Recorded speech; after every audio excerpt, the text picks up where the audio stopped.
سورہ فرقان میں اللہ تعالیٰ نے اپنے بندوں کا ذکر کیا اور ارشاد فرمایا وَعِبَادُ الرَّحْمَنِ الَّذِينَ يَمْشُونَ عَلَى الْأَرْضِ هَوْنًا۔ سب سے پہلی یہ بات کہ یہاں پہ اللہ تعالیٰ نے اپنے پیارے اور اپنے اولیاء کاملین کو اپنے ساتھ جوڑا ہے اور ارشاد فرمایا عباد الرحمن، رحمان کے بندے۔ عام طور پہ یہ ہوتا ہے کہ چھوٹا شخص جو ہوتا ہے یا جو کمتر ہوتا ہے وہ اپنے آپ کو بڑے سے جوڑتا ہے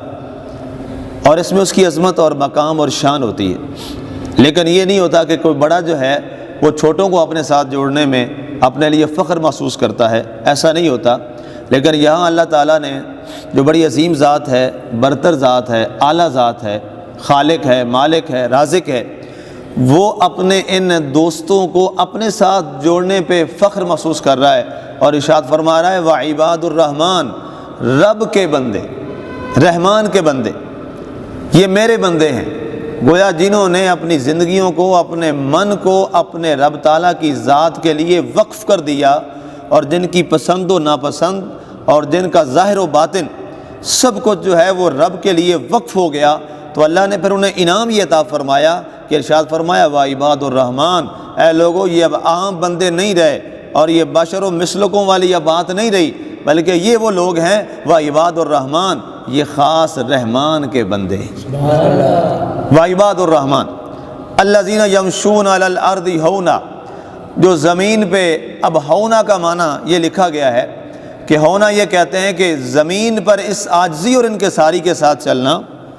اس جھکاؤ کے ساتھ چلنا کہ ان کا دل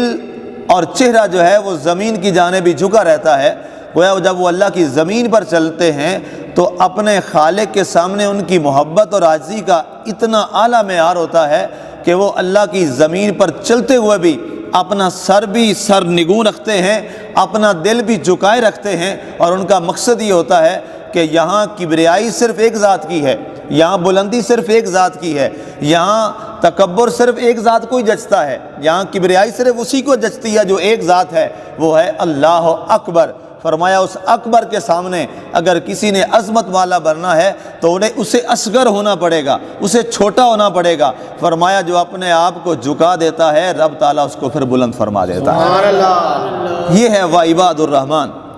زمین پہ چلیں گے، ان کی چال،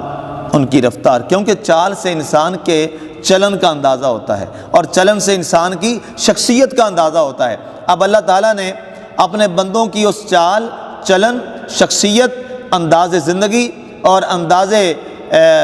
گفتگو اور انداز گفتار و کردار کو بھی اس انداز میں بیان کیا کہ فرمایا جو ہمارے ہو جاتے ہیں، جو ہمارے ساتھ اپنا عشق و محبت اور وفاداری کا تعلق مضبوط کر لیتے ہیں، پھر ان کا معاملہ یہ ہوتا ہے کہ لوگ ان کو چلتے بھی دیکھیں تو ہماری یاد آئے گی، ان کو بات کرتے دیکھیں تو ہماری یاد آئے گی، ان کو چہرے سے ان کا دیدار کرتے ہوئے دیکھیں۔ فَإِذَا رَأَوْا فَذُكِرَ اللَّهُ، جب تم انہیں دیکھو، سرکار نے فرمایا تھا جب انہیں دیکھو تو دیکھنے سے تمہیں اللہ یاد آ جائے۔ گویا وہ رب کی ذات میں ایسے فنا ہو جاتے ہیں کہ اب جو انہیں دیکھ لے وہ اسے خدا کی ذات کو دیکھ لیتا ہے۔